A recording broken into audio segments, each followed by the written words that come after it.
Jour 56 où j'apprends le coréen et donc aujourd'hui je vais vous faire la vidéo de ce que j'ai appris hier. En plus aujourd'hui j'ai appris majoritairement du vocabulaire donc ça tombe bien. Donc hier j'ai appris à exprimer des vœux, donc c'était en deux parties. La première c'est pour dire je veux faire ça, je ne veux pas faire ça.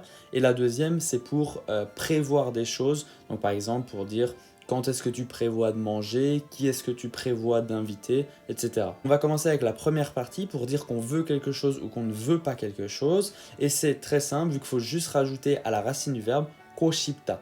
Mais il faut savoir qu'il y a trois nuances quand même. La première c'est celle de base, c'est racine du verbe plus koshipta qui veut dire je veux, on veut, nous voulons. La deuxième nuance c'est racine du verbe plus koshipo hada qui lui veut dire il veut ou elle veut, donc c'est pour la troisième personne. La troisième nuance, c'est racine du verbe plus koshipji hannayo, et donc ça c'est la négation pour dire je veux pas. Je vais juste vous faire un exemple avec la négation. Donc par exemple, si je veux dire que je ne veux pas manger de glace, je vais dire 아이스크림을 먹고 싶지 않나요.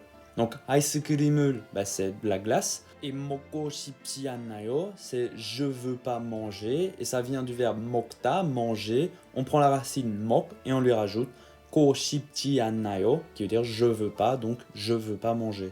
Passons maintenant à la deuxième partie, donc pour prévoir des choses. Et la structure, elle est assez simple aussi, vu qu'on va prendre la racine du verbe, lui rajouter ryogo ou uryogo, en fonction de si ça se termine par une voyelle ou une consonne.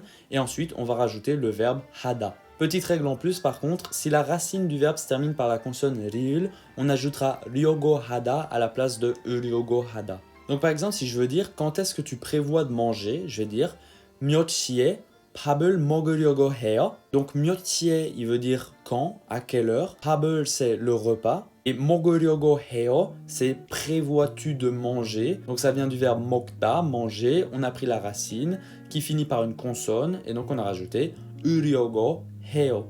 Voilà, j'espère que vous avez tout compris, c'est assez dense quand même, mais c'est pas super compliqué. Les structures sont assez simples, je trouve. Et voilà, sur ce, je vous souhaite une agréable fin de journée et je vous dis à demain pour le jour 57.